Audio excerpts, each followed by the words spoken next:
Salut! Aujourd'hui je voulais vous parler de flow. Le flow, c'est l'une des notions les plus populaires dans le milieu du game design, et même plus généralement quand il s'agit de parler du plaisir du jeu vidéo. Seulement, le saviez-vous? Cette notion de flow, qui a un peu infiltré toutes nos discussions, elle a d'abord été créée pour protéger le capitalisme de la menace marxiste. C'est cette histoire que raconte le bouquin Against Flow, Video Games and the Flowing Subject de Braxton Soderman, dont on va discuter aujourd'hui. Mais d'abord, c'est quoi le flow? Si vous suivez un peu tout le discours qu'il y a autour du jeu vidéo, vous avez forcément déjà entendu parler de cette idée. Mais restez quand même.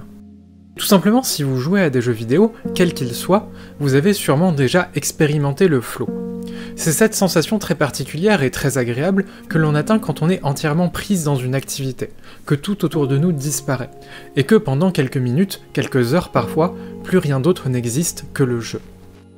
Que ce soit après un combat intense de Street Fighter, une nuit perdue à jouer à Civilization, Humankind, sans voir l'heure tourner, un niveau émerveillant de Rez, ou un arrêt loupé à cause d'une partie de Candy Crush un peu trop rageante, on a souvent cette sensation de se réveiller d'une espèce de petite transe. Bon, maintenant, ce qui peut vous intéresser, même si vous connaissez un peu le flow, c'est que, même si cette notion s'applique extrêmement bien aux jeux vidéo, elle ne vient pas de là. C'est un psychologue hongrois-américain, Mihaly Csikszentmihalyi, qui a formulé cette notion. Et il en parlait pour décrire un panel d'activités bien plus large, que ce soit les échecs, l'escalade, ou même le simple fait de jouer avec un stylo, qui pouvait provoquer cet état de flow. Ainsi, on voit souvent le flow décrit avec ce schéma, que vous avez sûrement déjà vu dans chaque manuel de game design. Il faut garder l'attention du joueur avec des challenges de plus en plus difficiles, au fur et à mesure que son skill progresse. Mais même jouer avec un stylo ou composer de la musique peut provoquer du flow. Dans ses écrits et ses exemples, Csikszentmihalyi décrit plus fondamentalement le flow comme cet état de concentration extrême, au point de vous faire oublier jusqu'à votre corps, ou de l'habiter différemment. C'est peut-être ce qui fait qu'on retrouve souvent cette idée résonner dans les vécus trans, comme on le verra. Csikszentmihalyi ne s'est pas du tout intéressé aux jeux vidéo dans ses écrits, à part quelques courtes mentions.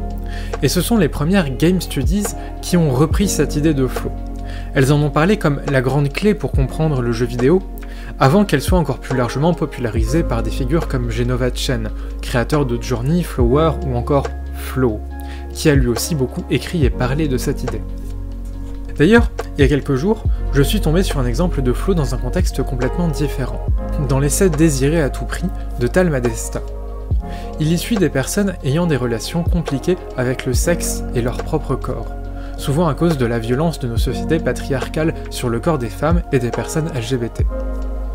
Cette relation est souvent décrite comme un problème par la psychologie ou le féminisme sex-positive qui offre comme seule solution de faire plus de sexe, de faire du meilleur sexe, de guérir sa relation au sexe et à soi. Mais l'essai suit justement comment certaines peuvent reconstruire à la fois des liens amoureux, familiaux et une relation à leur propre corps, loin de ces injonctions à la sexualité.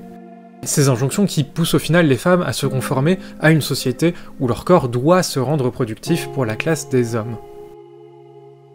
Dans un chapitre centré sur la relation au corps, il y relate notamment les témoignages de plusieurs personnes qui ont trouvé dans le sport une nouvelle manière de réhabiter leur corps. L'un d'eux raconte au sujet du roller « Non, tout bêtement, c'est la vitesse de sensation et de glisse qui m'apporte le plus de plaisir, l'adrénaline et l'excitation.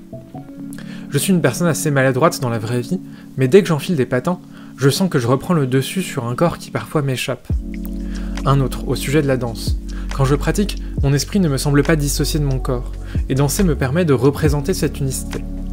Je ressens souvent ce qui pourrait se rapprocher de la jouissance. » Un dernier au sujet des sports de combat, peut-être celui où on entend le plus clairement le flow. Je ressortais de ce moment revigoré. C'était un des rares moments où j'arrêtais de penser à tout et à rien. Ce sport mobilisait mon corps et mon cerveau. Quand j'ai dû arrêter, j'en ai pleuré. Ces trois témoignages que je trouve tellement proches de ceux évoqués par Csikszentmihalyi. Il y a quelque chose d'utopique dans le flow. C'est d'ailleurs des témoignages qui font écho à bien des choses que j'ai ressenties plus jeune par rapport aux jeux vidéo. Dans mon corps adolescent, où je me sentais de plus en plus violemment mal à l'aise, j'allais souvent me perdre dans les jeux vidéo. Même pas pour chercher des relations sociales que je n'arrivais pas à avoir, ou un sens de puissance ou d'accomplissement, mais pour y retrouver cette expérience intense du corps que les jeux produisent, et échapper au moins quelques instants au mien.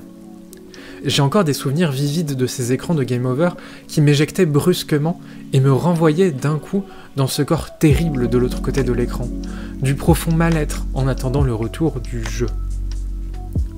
C'est exactement ce quelque chose d'utopique qui a passionné Mihaly Csikszentmihalyi. S'il a développé cette notion tout au long de son travail, c'est parce qu'il était conscient que le capitalisme provoque une aliénation de plus en plus importante dans la population. Et il était convaincu que le flow pouvait en être la solution. Je sais qu'à ce moment de la vidéo, il y a 3 marxistes dans l'audience qui ont levé un sourcil, et vous en faites pas, on reviendra à ça. Il y a un exemple qui vient en tête tout de suite quand on parle de cette dimension utopique du flow. C'est évidemment Céleste. Juste pour la clarté, je vais résumer ce que bien d'autres ont déjà analysé. Dans Céleste, jeu de plateforme en 2D assez difficile, mais très plaisant à jouer, vous incarnez Madeline, et devez gravir le mont Céleste. Ça devient assez vite évident que la montagne représente des peurs, des angoisses, peut-être une dépression chez Madeline, et que cette escalade est une métaphore de cette remontée, de cet affrontement entre Madeline et ses peurs. Après un avant-dernier niveau extrêmement difficile, vous débloquez un pouvoir supplémentaire, et le jeu vous offre dans son dernier niveau une montée spectaculaire à jouer, rapide, envolée, sur des couleurs chatoyantes et un fond de musique virevoltant. Vous êtes plus que jamais emporté dans le flow, utilisé pour vous faire ressentir l'extase de Madeline qui a réussi à surmonter les épreuves les plus intimes. Céleste comprend cette dimension utopique du flow, et il en fournit un exemple puissant. D'ailleurs, avec le coming out de sa créatrice peu après, qui a dit que faire Céleste l'avait aidé à comprendre sa transidentité, une fois de plus, cette expérience est liée à des vécus trans. Bon, maintenant que je vous parle depuis 5 minutes des grandes vertus du flow, vous allez me demander, mais comment est-ce qu'on peut être contre le flow ? Csikszentmihalyi a construit le flow contre le marxisme. C'est pas moi qui le dis, c'est lui qui l'a expliqué en long et en large au cours de ses écrits et de ses conférences, comme Söderman le relate au long de l'intro et du premier chapitre d'Against Flow. Alors comment ça, le flow contre le marxisme ? Comme on l'a dit un peu plus haut, Csikszentmihalyi était bien conscient que la société capitaliste était extrêmement violente avec ses travailleuses. Qu'en son sein, elle tournait sur cette notion de l'aliénation. Ça va être un peu compliqué de résumer ça ici, mais vous voyez bien ce mal-être généralisé aujourd'hui face à la violence du travail, des hiérarchies, la précarisation immense, la lutte constante contre les droits des chômeurs, des retraités, pour forcer les gens à accepter des conditions de travail de plus en plus dégradées, de plus en plus longtemps, et se tuer à la tâche.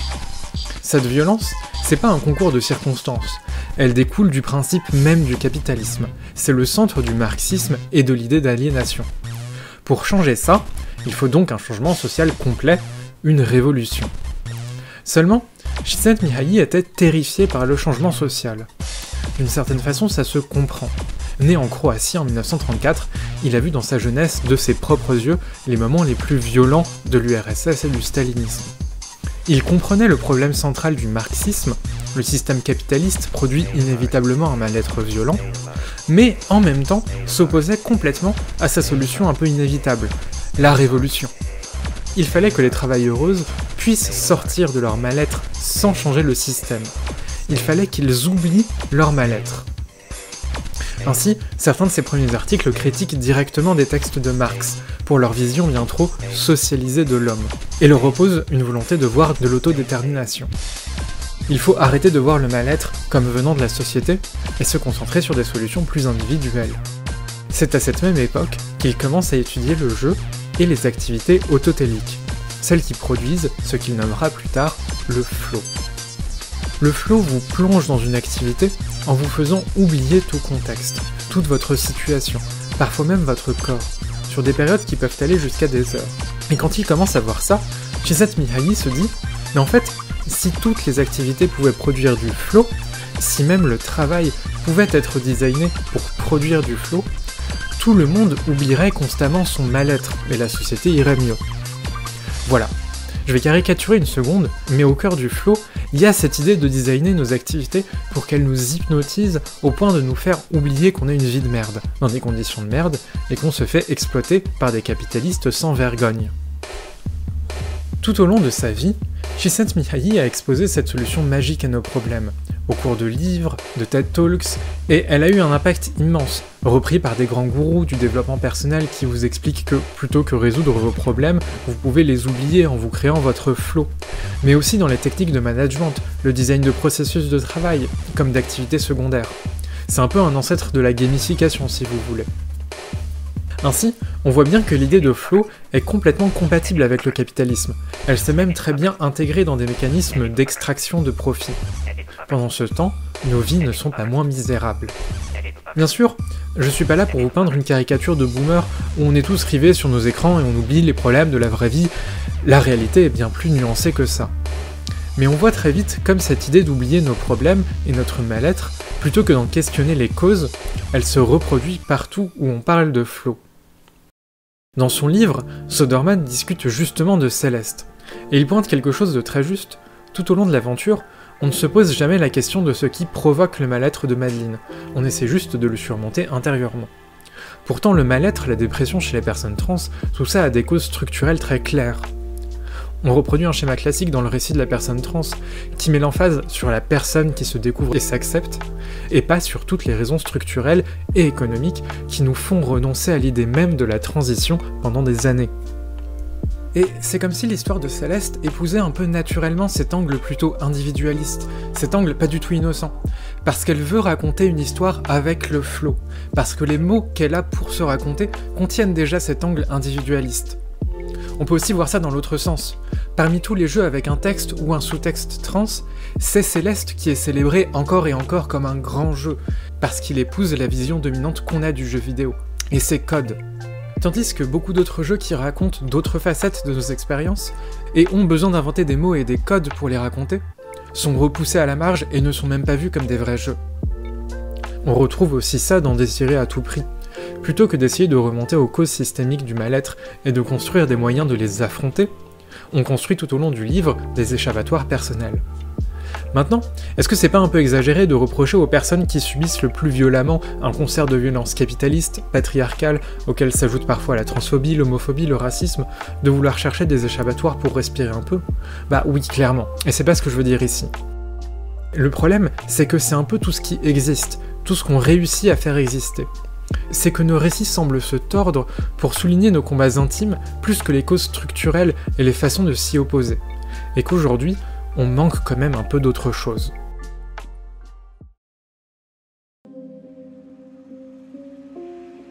Du coup, on pourrait se demander ce que cette idée de flow a comme conséquence sur la façon dont on voit le game design depuis qu'elle s'est imposée, depuis le début des années 2000 dans les game studies et à la fin de cette décennie dans l'industrie. Mais je pense que ça serait prendre le problème à l'envers. 2 ans après la sortie de Flow, The Psychology of Optimal Experience, le magnum opus de Csikszentmihalyi, sortait Wolfenstein 3D. Il y a quelques semaines, John Romero venait un peu comme une rockstar à la Games Developer Conference pour raconter la création de l'ancêtre de tous les FPS. Il y racontait comme le jeu devait au départ être une expérience beaucoup plus lente, où l'on pouvait jouer avec la discrétion, se faufiler dans le dos des gardes pour les assassiner. Et puis, un soir, pour s'amuser, ils ont monté la vitesse de déplacement, viré toute la discrétion pour se lancer avec un gros gun, et ils se sont rendus compte que c'était beaucoup plus fun. C'était la naissance du FPS, et surtout de cette sensation particulière qu'on retrouve dans Doom et dans les Doom-like, cette caméra qui glisse sur le sol à des vitesses parfois vertigineuses, sans réelle accroche sur le monde physique autour d'elle. En fait, c'était déjà l'idée de flow qui guidait les game designers de l'époque. Le fait de décider, presque naturellement, de se concentrer sur une sensation de glisse et de vitesse plutôt que sur des mécaniques, et la signification que peuvent avoir ces mécaniques, c'était déjà cette idée de flow. Et le fait que Wolfenstein 3D et le bouquin de Csikszentmihalyi surgissent en même temps, sans vraiment se connaître l'un l'autre, ça veut pas dire que c'est une vérité universelle qu'on aurait tous découvert d'un seul coup en même temps. C'est un peu louche comme idée. C'est peut-être bien au contraire qu'il y a des raisons historiques pour lesquelles d'un coup, tout le monde s'est dit qu'il fallait designer la moindre de ces activités comme un truc dans lequel on pourrait se perdre. Le concept de flow, il devrait justement nous aider à situer historiquement ces principes de design. Tout ce qu'a écrit Csikszentmihalyi, ça détaille très clairement pourquoi, à cette période-là, plein de monde se sentait de moins en moins bien par rapport au capitalisme, mais voyait en même temps l'URSS s'effondrer après être devenu un État totalitaire. On voulait une solution à ce mal-être capitaliste, mais en même temps, toute alternative, toute opposition au capitalisme semblait devenue impossible, voire même mortellement dangereuse. Ainsi, plus que d'essayer d'utiliser les jeux pour signifier quelque chose, de critiquer un système, d'exprimer une volonté de changer, de s'y opposer ou de construire des alternatives, ou même de le défendre, on s'est mis à créer des jeux où on voulait se perdre. On peut même faire des liens avec le reste de l'art, qui se veut lui aussi de plus en plus un art qui ramène tout à la surface, un art de texture plus que de signification profonde. Seulement, quand on parle du concept de flow, on l'utilise souvent pour dire exactement le contraire. On ne regarde pas pourquoi on a mis un nom précis sur une grande variété d'expériences, et pourquoi c'est devenu le paradigme dans le jeu vidéo. On fait comme si on avait découvert une vérité universelle, le flow, qui était une des clés pour avoir des bons jeux. Et on se coupe de toute possibilité d'y réfléchir, de le faire parler, de le critiquer, ou d'imaginer des alternatives. Et en fait, c'est comme ça que se construit toute la discipline du game design aujourd'hui. On prend des concepts et on les établit comme des vérités universelles, des clés pour faire des bons jeux, en effaçant complètement le contexte, les idées qui ont présidé à la création de ces concepts. Bien sûr, c'est pas le game design en lui-même qui est le problème, c'est la façon dont il se fait, dont on en parle majoritairement aujourd'hui. C'est une discipline qui, aujourd'hui, est violemment anti-historique. Et en soi, elle ne fait que fermer nos imaginaires. Et ce n'est pas limité au game design, c'est un phénomène qui se retrouve bien plus loin dans nos manières d'aborder, de penser et de produire de la culture aujourd'hui. C'est pour ça que je pense que le bouquin de Söderman est important. Parce que, justement, il historicise l'idée de flow. Il montre où, quand elle est née, pourquoi, et quelles idéologies elle cristallise. On peut tout autant y adhérer, y croire, se lancer dedans, mais on a enlevé le vernis d'innocence qu'elle avait, et on peut se permettre d'y réfléchir. Au passage, je pense que le flow n'est plus du tout le paradigme dans le game design aujourd'hui.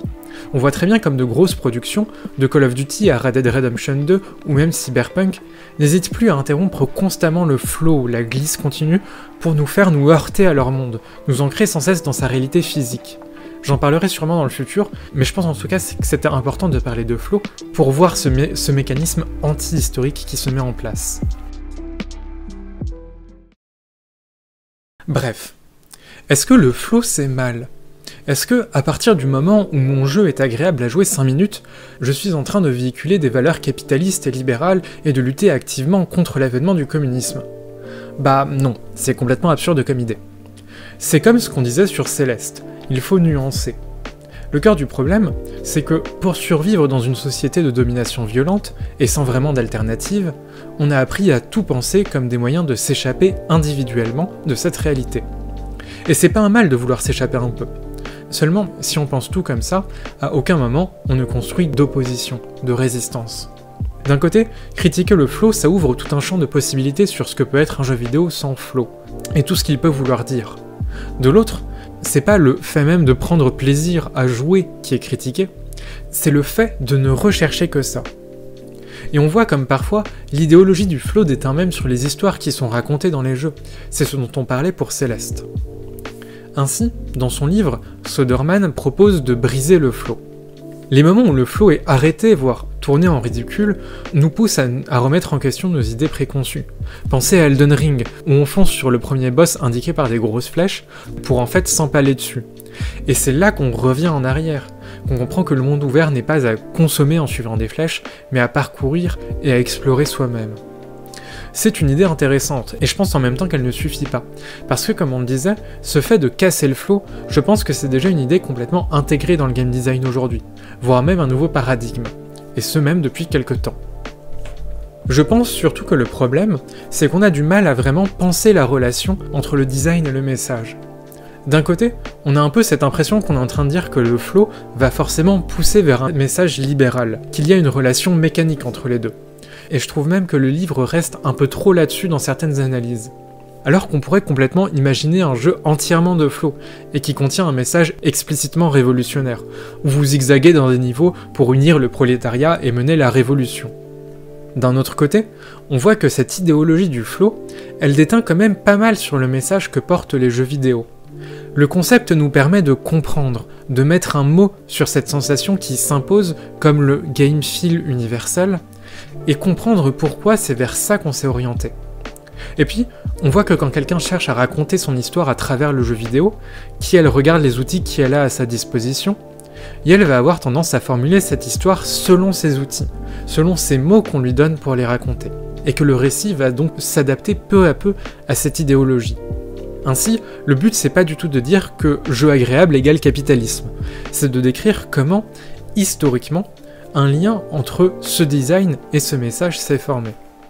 Et justement, une des réponses à cette idéologie du flow, c'est d'historiciser, de savoir comment ces concepts, ces outils sont créés et ce qu'ils peuvent signifier. On l'a vu, le problème, c'est justement qu'on se met à suivre des règles, des grands principes, sans trop savoir ce qu'ils veulent dire. Si on se met à avoir une conscience de ce que ces outils veulent et de comment les utiliser, on peut aussi les utiliser pour raconter d'autres histoires. On en parlait au début, le flow garde cette dimension utopique, qui se lie parfois à des expériences profondément intimes. On peut aussi apprendre à l'utiliser en résistant à la façon dont les rhétoriques libérales, individualistes, en font un outil de domination. On peut enfin retrouver un parallèle avec nos volontés de raconter des moments de joie trans, et en même temps le danger de voir ces joies individuelles fétichisées, pour pouvoir remettre à demain la question de notre émancipation collective.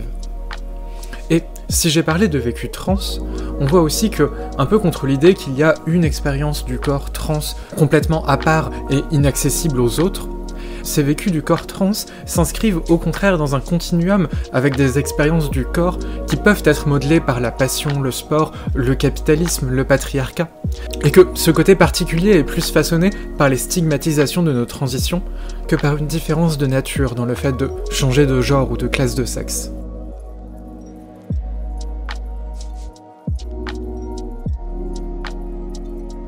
Merci d'avoir regardé cette vidéo. Si vous voulez mettre des pouces, vous abonner, vous pouvez aussi me soutenir sur Utip. Aussi, pour être clair, je diverge pas mal du bouquin de Söderman sur plein de points. Enfin, c'était plus une vidéo personnelle sur le flow qu'un compte-rendu de lecture. En tout cas, j'ai pas fait le tour du livre dans cette vidéo. Il passe par plein de détails intéressants, par exemple la différence entre le flow majeur et le flow mineur. Le premier est un flow qui peut s'étendre sur des heures, et dans lequel il faut transmettre des compétences et proposer un challenge de plus en plus grand pour garder l'intérêt du sujet. Pensez aux échecs ou à un gros AAA. On retrouve le schéma du flow. En face, il y a le flow mineur, qui est juste une activité répétitive qui occupe le cerveau pendant quelques minutes. Pensez à jouer avec un stylo ou à Candy Crush. On voit tout de suite qu'il y a une différence genrée des flows. Le flow mineur, qui se logera plus dans les emplois du temps très fragmentés des femmes, ne cherche pas à leur offrir des compétences, mais juste une distraction. Et on voit aussi cette différence genrée se répéter dans les publics cibles des types de jeux vidéo, entre jeux console ou jeux mobiles par exemple. Le bouquin plonge aussi plus sur la partie théorique, sur comment la pensée marxiste, féministe, décoloniale a tenté de décrire un sujet fragmenté, pris entre les influences de tous ces systèmes, et comment le flow, au contraire, insiste sur un sujet unique, attaquant de front ces luttes qui tentent de pénétrer l'université.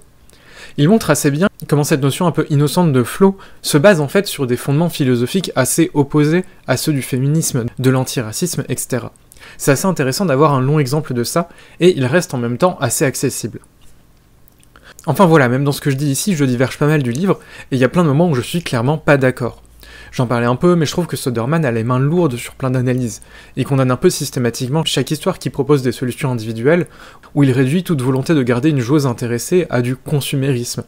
Et même si je vois le point sur comment ça a été important dans le développement du game design, il y a des moments où c'est un peu du marxisme forceur, quoi.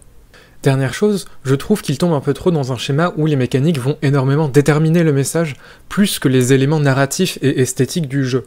La relation mécanique entre les deux dont on parlait. Ce qui rappelle un peu l'opposition ludologie-narratologie et la soi-disant supériorité de la première.